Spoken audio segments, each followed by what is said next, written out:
welcome to Play and Wrote Review Time with Lara. That would be me. Today I've got something different. I know that I've said special before, but today I've definitely got something different because today I've got an educational game for you. Now, don't stop watching. It's called Vocab Tutor, and it is a tutor for English, and it teaches you synonyms and antonyms of words. Synonyms are words that are close to the given word in meaning, and antonyms mean the opposite of the given word. It is advertised as a help for, if you're a native English speaker, help to study for your SATs, or if you're not, it could help you study for your TOEFL test.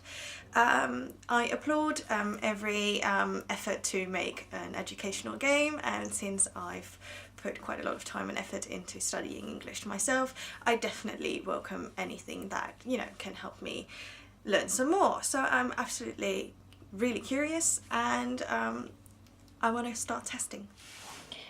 Okay, Vocab Tutor, as you see, I've really zoomed in to show you what you can do. There's also an About Us and a Review Us from globeotter.com. Let's start with the sound. There's none. At least there's no music. Let's start with the background.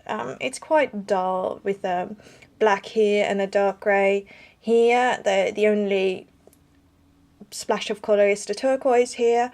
Of course, this is an educational game, and you need to be able to keep your head into, well, it's not into the game, or at least, you know, you should be able to keep studying and not get distracted, and I do think that those are the graphics for that.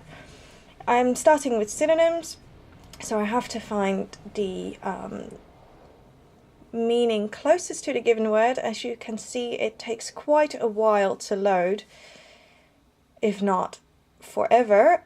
So I'm going to pause you for a little while, and hopefully I'll be back soon.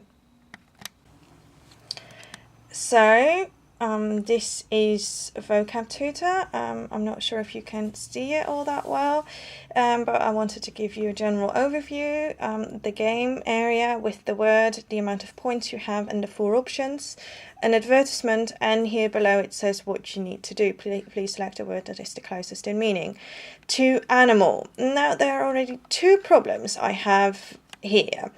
The first is Edmund Wilson. That's a name. And that's probably a person. I actually got Thomas Dekker once, which is an Elizabethan poet, an American actor, or a Dutch cyclist. Go Holland. But still, I know that some people say, oh, if you look the word, well, in this case, animal, up in the dictionary, then it has his name written behind it, or his photo. That's not true. And, you know, like, the Open Dictionary isn't a real dictionary. And then there is the case of the underscore to separate 2 words. If this is to teach you how to spell English and how to, you know, how to recognize synonyms and antonyms and how to use those, then you do not want to write on your SATs or on your TOEFL test words, you know, separate. You know, you don't want to separate words by putting underscores between them. So that's definitely a problem that I have. Okay, now let's move on to the sounds. Let's say I have no clue what gufsa is, so is my sound on? Yes, it is on. So I'm going to say animal like. Actually, there used to be a bleep or a burp or a what, but I'm not getting it now.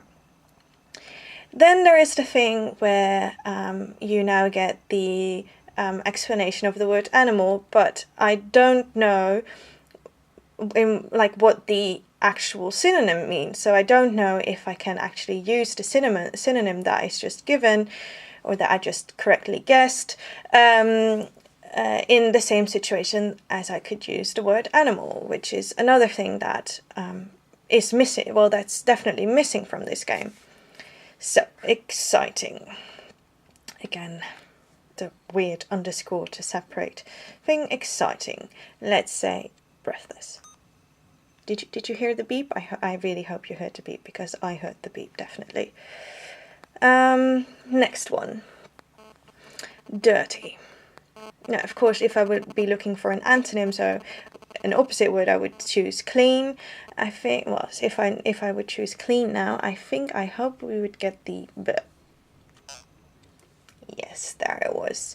So I think it would be this one. And that's how you play it. Sometimes, like now, it can take quite a while before the game is loading and continues to the next question. Ah, there it is. Okay, now let's go and see if we can play some antonyms. So now I have to select a word that is the opposite. Unstructured. Well, it would be structured. And again, I only get an explanation of what unstructured is and how I can use that, opposed to how I can use structured. Okay, so I'm telling you, my camera hates me.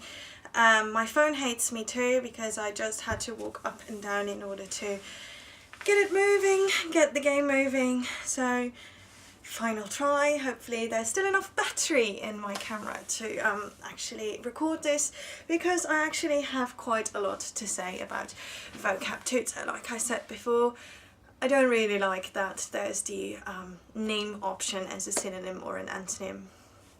Of course, like, it'll be obvious that it's the wrong answer, but would you get an answer so obviously wrong, or an answer option I should say, so obviously wrong on your SATs or TOEFL test?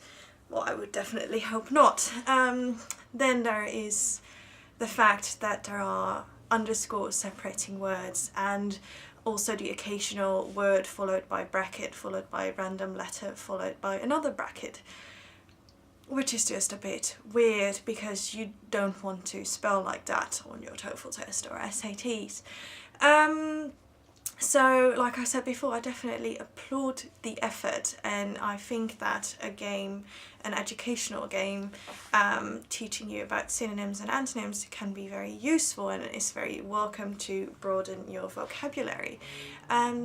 Then again, as the game is right now, I wouldn't recommend it because there are just so many flaws in it, and I just don't think it's good enough for you to actually learn something from it, because of the fact that there are so many underscores and brackets and letters and Latin words and names in it.